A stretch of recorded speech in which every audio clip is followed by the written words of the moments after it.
नमस्कार। देश की बात में आप सभी का स्वागत है, अभिनंदन है। आज हम बात करेंगे कि बटोगे तो कटोगे ये नारा उत्तर प्रदेश की चौहद्दी से बाहर निकल गया, हरियाणा गया, हरियाणा के बाद महाराष्ट्र और महाराष्ट्र से होता हुआ झारखंड तक चला गया। जहां चुनाव वहां ये मुख्य नारा बटोगे तो कटोगे। ये योगी आदित्यनाथ का दिया हुआ नारा है। नारा कहिए, संदेश कहिए, कुछ भी कहिए, लेकिन ये अब भारतीय जनता पार्टी का मूल स्वर बनता जा रहा है। महाराष्ट्र में भी जगह जगह ऐसे होर्डिंग लग गए जिसमें योगी आदित्यनाथ का चित्र है और लिखा है बटोगे तो कटोगे।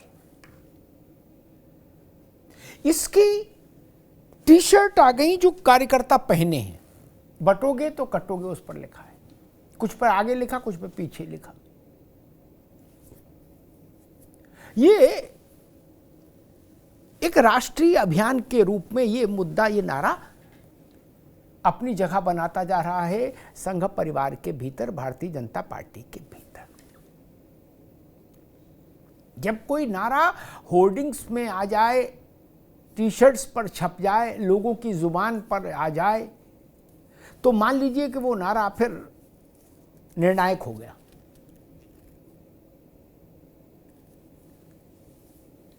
मोदी है तो मुमकिन है, ये नारा इन्हीं पड़ावों से होता हुआ सफलता तक पहुंचा था। अब की बार मोदी सरकार, ये नारा भी ऐसे ही गया था और उसी तर्ज पर अब ये नारा आगे बढ़ता दिख रहा है, बटोगे तो कटोगे। गांव की पंचायत से लेके महानगरों के बौद्धिक विमर्शों तक ये नारा अब खड़ा है। इसके पक्ष विपक्ष में तर्क हो रहे हैं, चौराहों पर चर्चा हो रही है, चाय की गुमटियों पर चर्चा हो रही है कि हाँ भाई बात तो ठीक है, बटेंगे तो कटेंगे। और बटेंगे तो कटेंगे का भारत में ऐतिहासिक आख्यान भी है, ऐतिहासिक सबूत भी है इस बात के कि भारत जब जब बटा, भारत का समाज, तब तब भारत के समाज को गुलामी से गुजरना पड़ा। सोचिए कितने लोग लेके बाबर आया था, कितने लोग लेके खिलजी आया था, कितने लोग लेके बलबन आया था, एवक आया था, कितने लोग लेके, कोई लाख दो लाख लेके तो लेके आया नहीं था। मुट्ठी भर लोग जिनको आप लात घूंसों से भी मारते तो मार डालते, वो कितने बहादुर होते, इससे कोई फर्क नहीं पड़ता। 1000, 2000, 5000, 10,000 आदमी, इससे ज्यादा तो नहीं ना। लाखों की फौज लेके तो कोई नहीं आया भारत पर चढ़ाई करने, कभी नहीं आया, आ भी नहीं सकता। कोई देश में जा भी नहीं सकता, कोई दूसरा भी नहीं जा सकता कि कई लाख लोगों को लेके कैसे आप जा सकते इतनी दूर। लेकिन भारत बटा तो कटा। योगी जी ने फ्यूचर टेंस का इस्तेमाल किया, बटोगे तो कटोगे। मैं कह रहा हूं इस नारे की सार्थकता को समझना है तो पास्ट टेंस में जाओ, जब जब बटे तब तब कटे। कटे का अर्थ पददलित हुए, अपमानित हुए, लांछित हुए, नरसंहार हुआ और अंततः गुलामी मिली। ये सब चीजें हुई। मठ, मंदिर, तीर्थ स्थान सब ध्वस्त किए गए। क्यों? क्योंकि हम बटे थे, इसलिए कटे थे। नादिर शाह से लेके अब्दाली और खिलजी तक सबका इतिहास उठाकर देख लीजिए। उनको यहां के जयचंदों ने मदद नहीं की होती तो भूखे मर गए होते, घोड़ा अपना ही घोड़ा मारकर खा गए होते, ऊंट और घोड़ा और हाथी। रसद के बिना मर जाते, भूख से मर जाते। कुछ हजार आदमी लोगों की फौज के साथ बाबर आया, जिसने एक पूरा वंशावली चला दी यहां गुलामी के लिए, राज करने की। क्यों? हम हर 5 कोस पर बटे हुए थे। हमारा लाभ हो जाए, देश का, समाज का, राष्ट्र का अहित हो जाए, कोई दिक्कत नहीं। यही तो भाव था ना। इसीलिए आज की भाषा में अगर मैं कहूं तो स्लीपर सेल होते ना, कोई आतंकी गतिविधि होती है तो वो कैसे होती? कहा जाता है जी पाकिस्तान प्रायोजित है, ठीक है, पाकिस्तान ऐसा ही काम करता है। लेकिन अयोध्या में, बनारस में, फैजाबाद में, लखनऊ में बम विस्फोट कराने के लिए कचहरी में और संकट मोचन पर पाकिस्तान के लोग तो आते नहीं, उनका दिमाग और पैसा लगता है। लेकिन हाथ तो यहीं के लोगों के होते हैं जो बम प्लांट करते हैं, वो तो भारत के लोग हैं ना। वो कौन है? वो वही है बटोगे तो कटोगे वाली स्थिति के।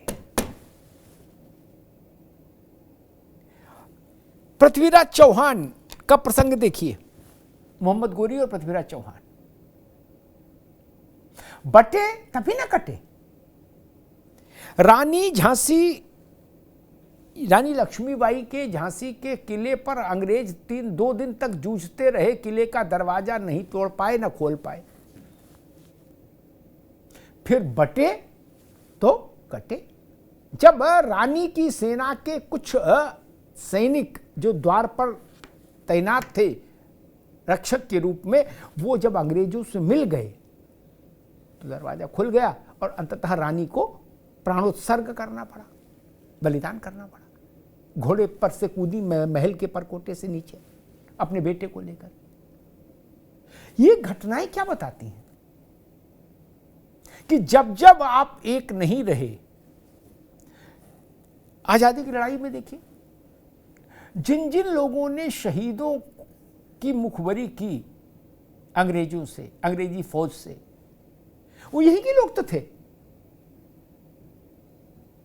सजा सुनाने वाले अंग्रेज थे, लेकिन मुखबरी करने वाले तो यही के लोग थे।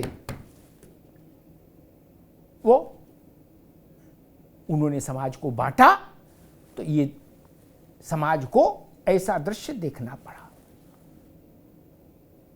ऐसे हजारों उदाहरण आपको भारत के इतिहास में मिल जाएंगे। कोई बाहरी शक्ति आकर आप पर तब तक अपना प्रभुत्व स्थापित नहीं कर सकती, तब तक आपको पराजित नहीं कर सकती, आपका राजपाट नहीं छीन सकती, जब तक कि उसको आपके बीच से कुछ लोग जयचंद की भूमिका में न मिल जाएं, स्लीपर सेल की भूमिका में न मिल जाएं।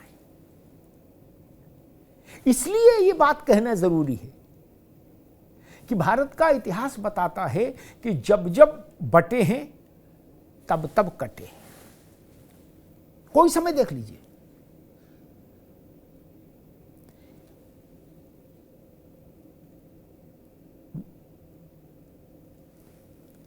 भारत की आबादी कभी इतनी कम नहीं रही कि उसको कुछ हजार तुर्क पराजित कर लें। नहीं ना, कैसे पराजित हो? और फिर मुगलों की सेना में भी तुर्क कितने थे? 1%, और 99% कौन था? भारत का आदमी, वही था ना। अंग्रेजों की सेना में अंग्रेज कितने थे? 1%, 1.5%, और बाकी भारत के ही लोग थे, फौज में और पुलिस में। तो समाज में विघटन होगा, समाज में विभेद होगा, समाज में बंटवारा होगा, तो राष्ट्र के भाग्य के साथ समझौता होगा, राष्ट्र के आत्मसम्मान के साथ समझौता होगा, राष्ट्र की प्रभुसत्ता के साथ समझौता होगा, राष्ट्र की धार्मिक चेतना के साथ भी समझौता होगा। ये तय जान लीजिए। भारत की धार्मिक चेतना के साथ, सांस्कृतिक आध्यात्मिक चेतना के साथ भी जब जब पदाघात हुआ तो वो इसीलिए हो पाया ना। सोमनाथ का मंदिर हो, चाहे ज्ञानवापी का मंदिर हो, चाहे मथुरा में कृष्ण जन्म स्थान पर बना भव्य मंदिर हो, चाहे अयोध्या में नारायण का मंदिर हो, वो सब क्यों तोड़े गए? कैसे तोड़े गए? क्योंकि हम बटे थे। हम बटे नहीं होते तो भारत के ये मानबिंदु कभी ध्वस्त नहीं होते, और कुछ मुट्ठी भर लोग तो कतई नहीं कर सकते थे। इसलिए ये राजनीति के चौसर से इस बात को अगर अलग भी हटा दें और बड़े कैनवास पर बृहत्तर परिप्रेक्ष्य में इस बात को हम देखें, समझें और चिंतन करें, तो ये बात 100% सत्य है कि एकता में ही सामर्थ्य है, एकता में ही शक्ति है, एकता में ही सुरक्षा है, एकता में ही संरक्षा है। जहां बंटवारा है वहां बिखराव है, वहां पराजय है, वहां न्यूनता है, ये जान लीजिए। पंचतंत्र की कहानियों से लेके भारत के इतिहास तक यही एक मूल मंत्र है, एक रहेंगे नेक रहेंगे। और इसी मंत्र को बाबा साहब अम्बेडकर यूं कहते थे कि एक रहो, शिक्षित बनो, लेकिन रहो एक। एकता में ही शक्ति है। एकता भंग होगी तो शक्ति भंग होगी, और शक्ति भंग होगी तो पराजय होगी। वो सामाजिक क्षेत्र में हो सकती है, राजनीतिक क्षेत्र में हो सकती है, धार्मिक क्षेत्र में हो सकती है, किसी भी क्षेत्र में हो सकती है। तो भारत की जय हो, भारत के स्व की जय हो, आत्म तत्व की जय हो, इसके लिए भी जरूरी है कि एक रहें, एकजुट रहें, एकत्व के साथ रहें, एकात्म के साथ रहें। धन्यवाद।